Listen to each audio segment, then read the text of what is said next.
Hey y'all, it's Bailey with Reclaim Grace. I'm so happy you clicked on this video. Today we have like 7 or 8 completed projects, and y'all, they are all over the place. We got a few like small furniture flips, a large furniture flip, and some small home decor. So, no real theme to this week's projects other than there's a lot of green. Y'all know I love green. Either way, a lot of green projects in today's video. Um, I've been taking a break from Christmas, and it's kind of funny. Like whenever I started focusing on non-Christmas projects, Christmas ideas all of a sudden started popping up in my head. So maybe that's exactly what I needed to be re-inspired to create Christmas crafts. So I'm glad I took this week's break. Either way, enough blabbing. Let's get started on today's projects. And y'all let me know which one is your favorite down in the comments. Okay, guys, we're jumping in on the first project. I thrifted this green velvet fabric for $3.99 at Salvation Army, and I've had it in my stash for a while, and I got quite a lot of fabric. That was a good price, good score. I also picked up this wooden frame for $2 at a yard sale a couple weeks ago, and I kind of got inspired to do this project and glue the fabric onto the wide wooden frame. So we're going to get that sticker removed, and I'm actually going to use Titebond Quick and Thick as like a Mod Podge as the glue of choice. Roscoe is going crazy. Please calm down, boy. Calm down. Okay, I'm going to use a paintbrush that I don't really care for because it's probably going to be very hard to get this glue out of this paintbrush. And I'm going to spread it on in a nice even layer, but make sure it gets everywhere. And I'm going to work in sections because this glue dries pretty quick, and I'm going to put my fabric into that wet glue and rub it really well. Make sure I got all the wrinkles out of my fabric and it has good adhesion. Then I'm going to move on to the next section and get it glued down. I'm going to jump over to the left side and add glue to that side, and then we're going to do the same thing until we get the front of this frame fully covered.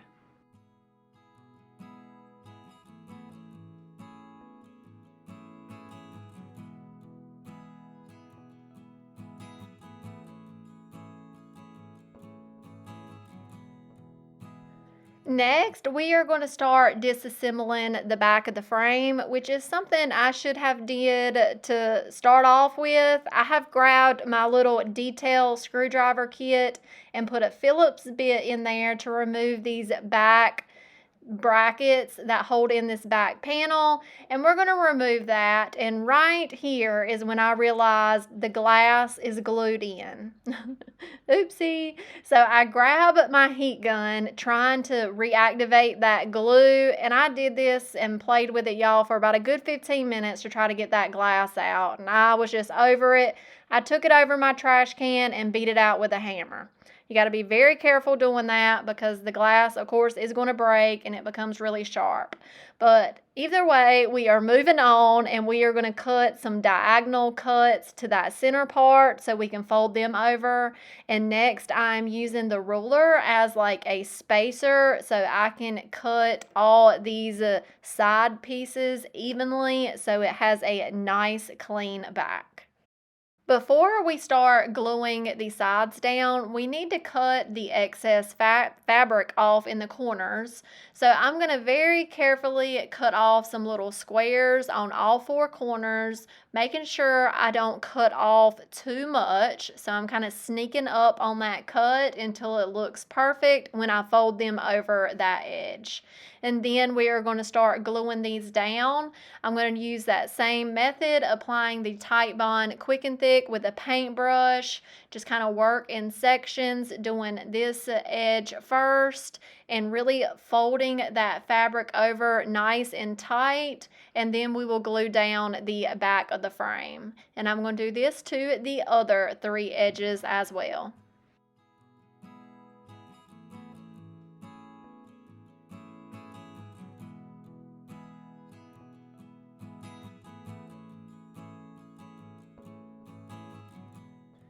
Next, we're going to work on gluing the inner part of the frame down, and I'm going to do the same thing, apply the glue with the paintbrush, and I'm just going to flip that little triangle over and just press it well on the exterior part of the frame, and then I'll use my fingernail to really make sure that it's in that groove, and then I'll use a sharp X-Acto knife to cut off the excess, and then I'll go back over it with my fingers just to make sure it's good and stuck down, and I will do that to the other three.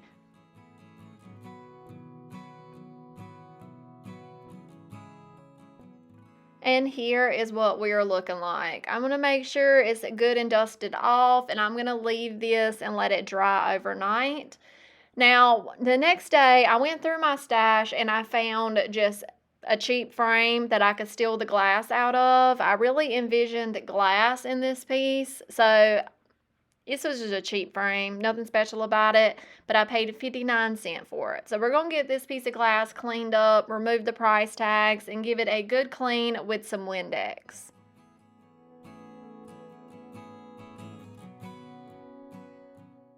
Here is some homemade paper. I believe I got this off of Amazon. And we're going to use the glass as a template and get this right here cut down. We're going to be putting this inside of our frame, obviously, but we are going to be adding a little bit of detail in the background by using Kindest Regards IOD stamp and some black permanent IOD ink. So I just inked up the back of that stamp, and I'm going to get it positioned onto that homemade paper and just fully commit, and I just tickled the back of that stamp, and that will be a very pretty background for our design to go over. I did let that ink dry for a good 10-15 minutes, and now I grabbed a design out of Clementine. This is one of the new transfer sets, and I just love the fruit and colors on this piece. I love the oranges. I've already used probably what I would have like perfectly chose for this frame, but here was a nice alternative and it matched the green perfectly. So we're going to use this piece, and I learned last week, whenever you're applying transfers on paper, you want to use very, very light pressure. So that was a lesson well learned, right? So we're going to get this piece transferred down, and I'm not going to be sealing over this since it's going to be protected by the glass. Now we're going to put everything back together. I'm going to place the glass back in the insert, and it gave me a boo-boo there. You got to be careful with these glass inserts. They are sharp. We're going to clean the inside of that glass one more time and place our design in there, and then we will get everything cleaned up and screw back this little back panel onto our wooden frame.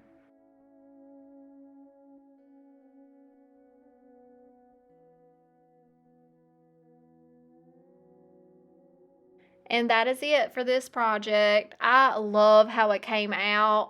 And y'all, guess, just as a fun game, guess who inspired this project? I'm going to give you one hint. She is on YouTube, of course, and she loves to make over lamps and clocks. Y'all let me know down in the comments. But either way, I'm going to price this piece for $23, and I absolutely love how it came out. What do y'all think about this project? And if y'all are interested in any of the Iron Orchid Design products or the Sweet Pickins milk paint you see me using in today's video, you can find that available on my website, and that is linked down in the description box. Here we go, jumping to our second project. I am breaking out some Sweet Pickins milk paint in the color Basil, and I did 3 scoops of powder with only 2 scoops of water. I wanted this to be a pretty thick mixture. I'm going to whisk that up well and let it set to the side for a few minutes until I'm ready to get to painting. Here is our thrift lip. This was actually given to me by my really good friend Lori, and it came broken like this. So I don't know how much she paid for it. It was probably dirt cheap because it was broke. But we are going to fix this with some air dry clay.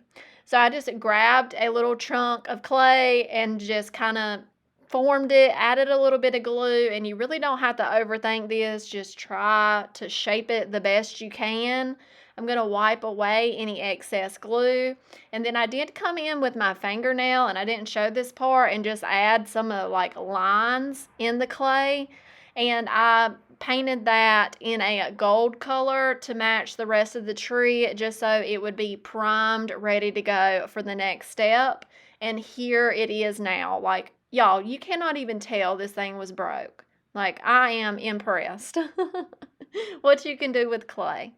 So we are going to be adding milk paint to this tree. And I honestly don't even know what made me go this direction, other than I just wanted like a forest tree, I guess, is what I envisioned. And milk paint, I love the texture and age you can get whenever you apply it thick, and whenever it kind of builds up in the little nooks and crannies. Sometimes it bubbles when you use the heat gun on it, and either way, it just adds like a really cool look. This was not the most easiest thing to paint, object to paint, because you really got to turn it all different directions and get up in there. So I did use a little pointed paintbrush here, and that worked really well. But I did apply 2 coats of the milk paint from top to bottom.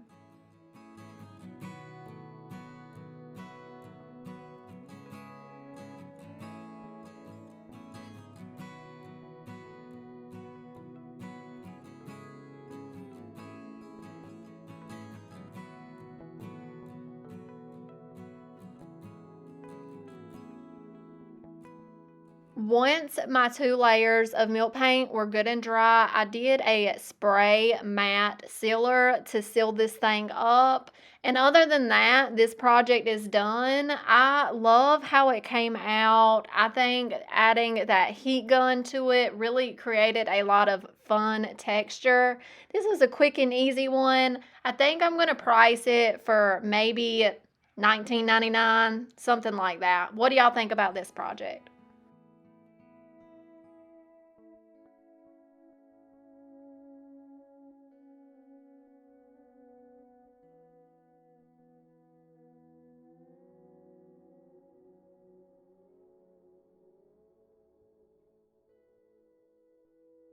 Moving on to our next project, I have this little wooden storage cubby situation. I'm going to remove those porcelain handles off of it. It's just screwed into the 2 front faux drawers.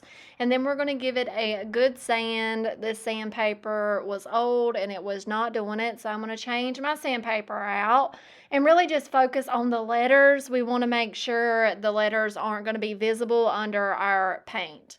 And I'm going to go ahead and give the rest of it a good scuff sand and then give it a really good clean. And now I have brought it outside. I want to spray paint the inside. Excuse me. I want to spray the inside black. So I'm using my favorite Rust-Oleum enamel spray paint in the flat black. And I just had to do 1 quick coat for full coverage. And I'm going to do the outside in a couple coats of shellac. We're going to be adding milk paint to this, so I really wanted to seal up that raw wood so we can have some good crackle and chippiness.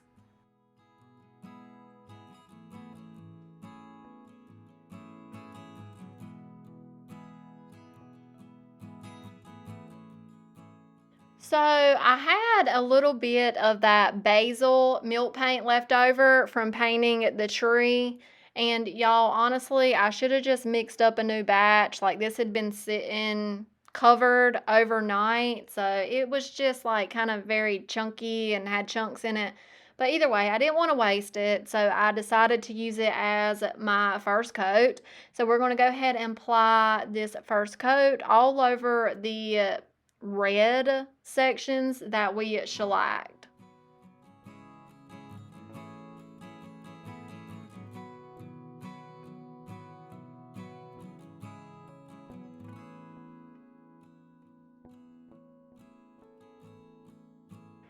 Here is what we're looking like once it dried, and look at that crackle, but we got to put another layer on it. So I mixed up some new milk paint. This is in the same color basil, and look at that coverage. It really amazes me like how awful the first coat can look using milk paint, but then you add that second coat and it's like, dang, that coverage is good. But we're going to go ahead and apply the second coat over the whole thing. And as you can see, I decided to paint over the hinges.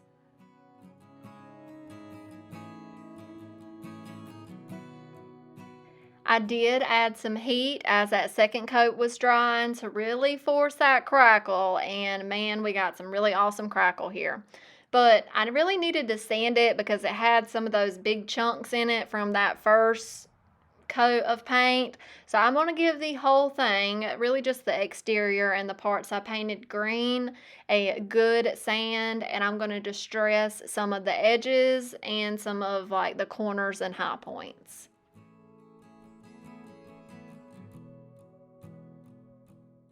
Once we get done sanding, I'm going to dust off all that sanding dust very well, and then I'm going to let the surface dry because we are going to be adding some transfers.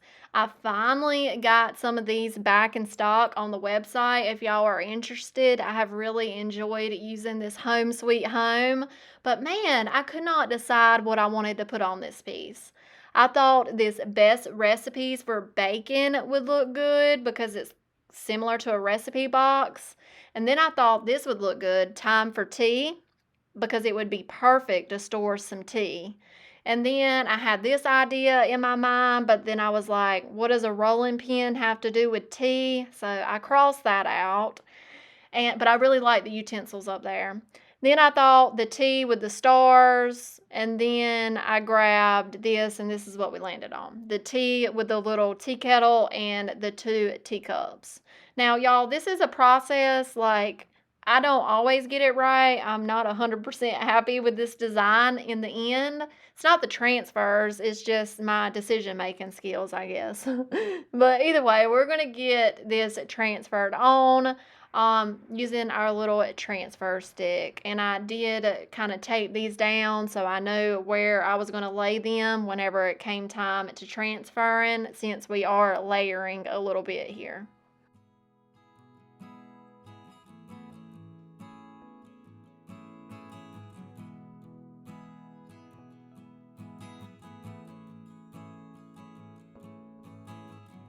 Once we got our transfers on, I was looking at our knobs. By the way, these are not porcelain. I don't know why I called them porcelain knobs earlier. They're wooden. But they looked a little dingy, like they just didn't match. So I decided to paint them with like paint on paint, but then that wasn't working well. So I took them outside and I gave them a coat of Rust-Oleum enamel in the gloss white, so they would really look like porcelain knobs. And now we're sealing up that milk paint using our Sweet Pickins Dark Oil Wax. This is probably my favorite Sweet Pickins sealer that I just really enjoy. It's very easy. You just brush it on, let it sit on the surface for about 10 minutes, and then you grab a lint-free rag, towel, whatever, and you wipe off any excess oil.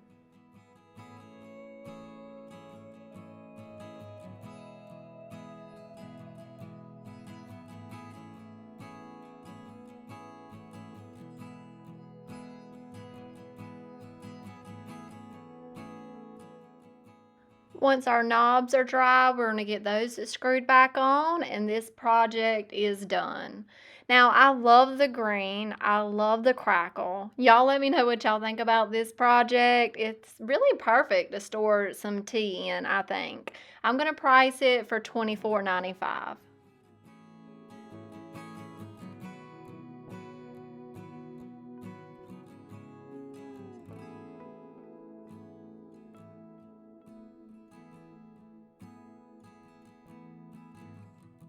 Here is our next project. a very narrow haul tree. I was trying to cover my messy workshop in the reflection, but oh well. Y'all, this piece is gorgeous. It's very unique. I have never really seen anything like it.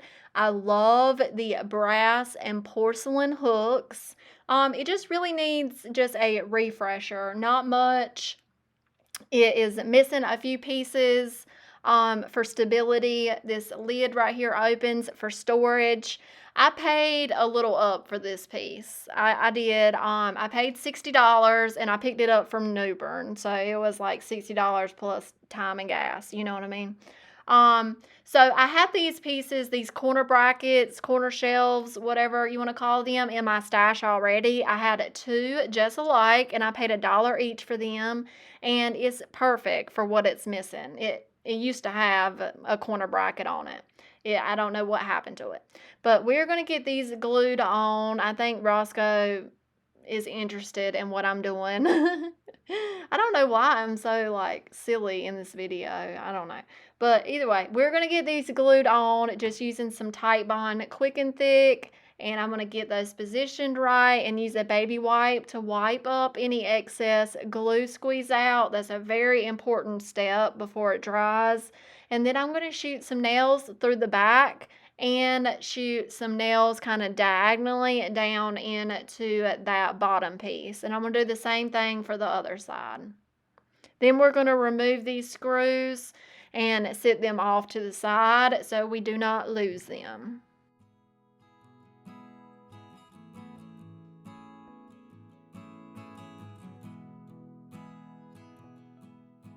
Next, we're going to come in and give this whole thing a really, really good sand. I'm using a 120 grit here, and this piece was very rough, like the grain had risen and it was very splintery.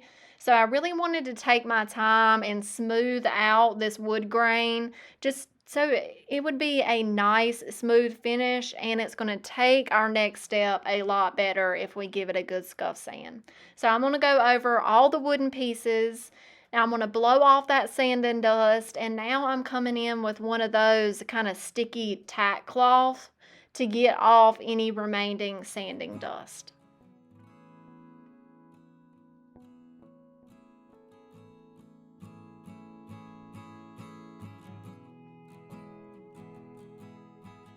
Next, we're going to get this mirror taped up and before we come in with a product I have not used in a long time.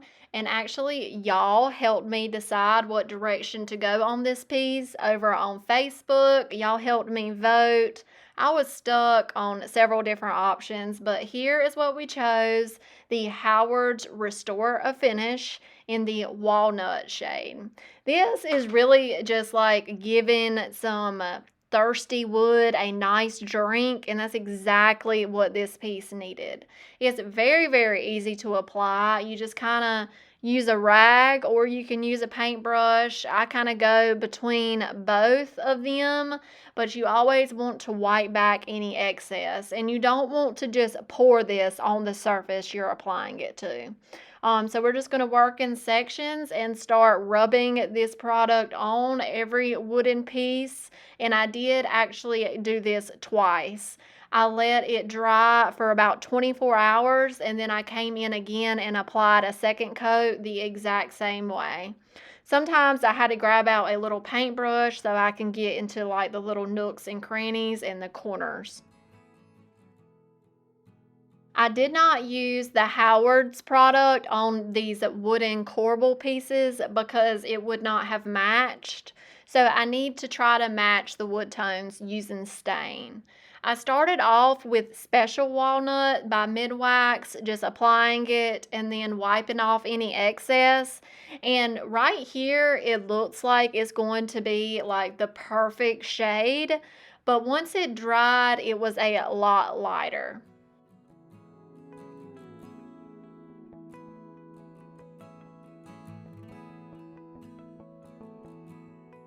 Here we are once that special walnut has dried, and you can really tell they are just not matching. So I grabbed out dark walnut by Midwax next, and I applied one coat. Oh my goodness. Applied one coat over the previous stain. And I let this sit up there to really penetrate into that wood grain for about 5 minutes before I wiped it back. And that is a much, much better match. The only thing left to do is remove this protective tape, get that glass and mirror all cleaned up. And y'all, this is like the real life of Bailey in her workshop. Roscoe is always standing right underneath me. So here are those hooks. They were pretty dirty, but I love the patina on the brass. So I just cleaned up the porcelain part with some Windex. And here they are all cleaned up, and they look a lot better without getting rid of that gorgeous patina. So we're going to get these screwed back on, and I had 4 hooks I needed to get put back on.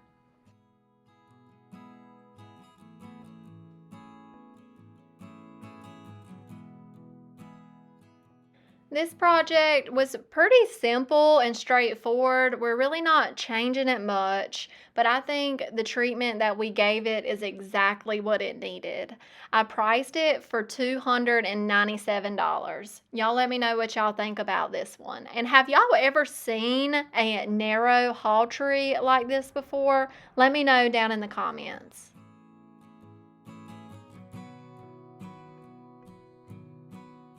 For our last project, we have a series of little side tables, benches, and stools that I have been collecting for a few months now.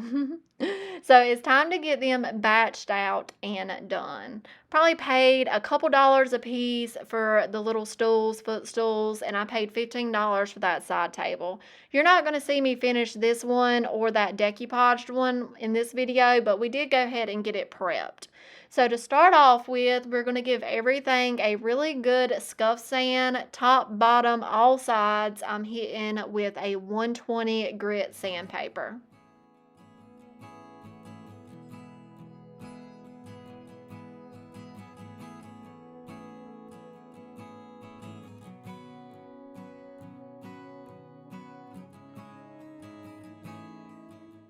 Next, I decided to make me a little makeshift work table outside. It would just be easier. I'm actually insulating the inside of my building, so this is a piece of insulation we're working on.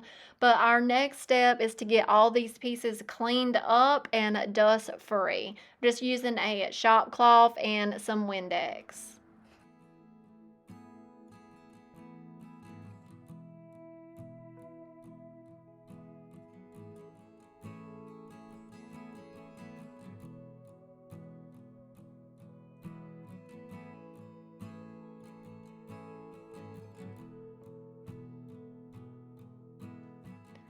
As you can notice on this piece, this is a bleeder. You can see the knots on this pine really bleeding back through that white paint. So that is a warning right there that we need to prime these pieces. So everything is good and dry from our cleaner now. I'm using a couple coats of the spray shellac, and I'm going to coat these pieces top, bottom, inside, outside, everywhere with 2 coats of shellac. And I even go over those knotty areas 3 times just to be safe.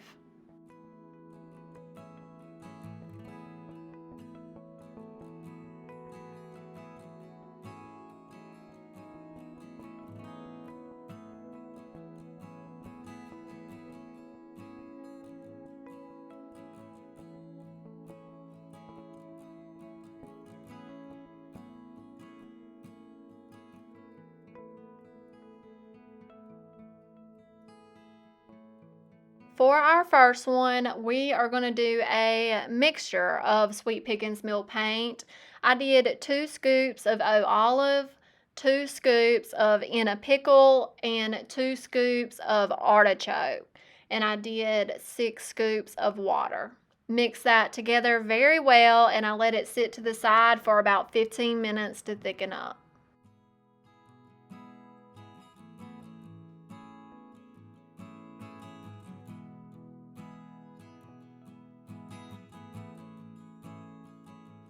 Before applying paint, I'm going to come in with my Sweet Pickins beeswax bar, and I'm going to hit the corners. I'm going to do this on every piece, but for this one, I'm hitting the edges, the little swirly corners, and a little bit here and there on the flat surfaces. Not much on the flat surfaces, though. And y'all, I have been seeing Ginger Chick Rehab use this beeswax bar for a while now. And I don't know if I'm doing something wrong. Maybe my wax bar is just like too hot from being in my workshop. But I'm not getting the same looks as she's getting. It seems like mine comes off more in pieces, where hers, she really has to sand it to get it to distress back to the wax. So if y'all see or notice when I'm doing wrong, y'all let me know down in the comments. But right now, we are just applying that first coat of our milk paint mixture, and then I'm going to flip it over, add more of the beeswax bar to the top, and apply our coat of paint to the top of this piece.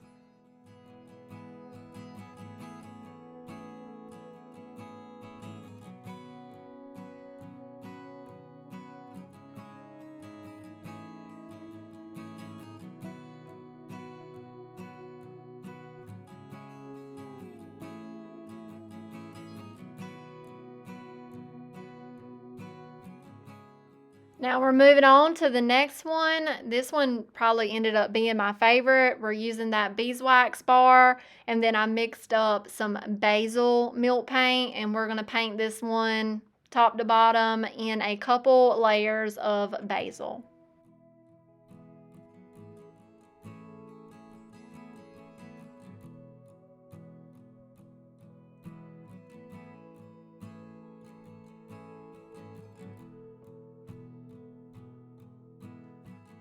Then we're going to jump to the smaller footstool with the beeswax bar. And then I took my basil mixture and mixed, I had like a little bit left over from the previous one, and I mixed olive with it. So I'm just shooting for different shades of green because I'm going to have these all stacked up on top of one another. So I want a little bit of variation, but them to be green. Y'all could have guessed that, right?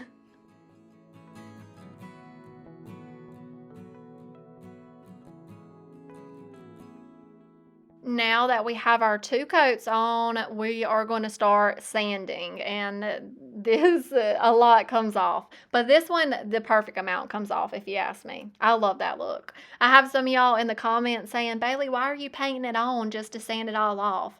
But it's a look, y'all. It's a look, and I love it. So here we go with a 220 grit sandpaper, and we're going to give all of the surfaces a really good sand and make sure all of that wax is sanded off.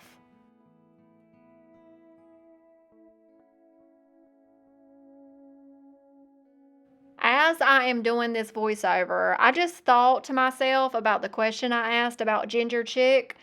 I think she sprays a clear coat over her milk paint before she comes in to sand. So maybe that's what I'm doing wrong. I'm going to try that method next time by using maybe some matte Rust-Oleum clear coat and then sand. So we'll see the next go around of milk paint projects.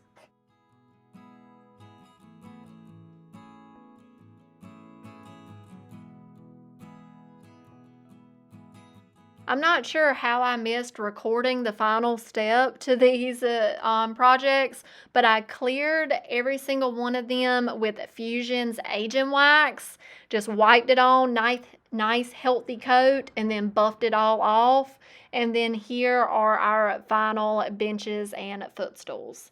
I love how they came out. Two of them sold like the very second I brought them in my booth from a very nice older gentleman. He bought two of them from me, so I guess it is liked.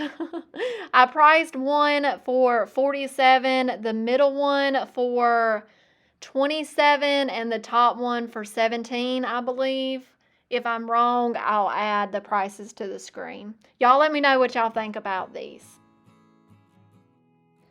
And that is all I have for y'all today, my friends. I really hope you enjoyed these random projects.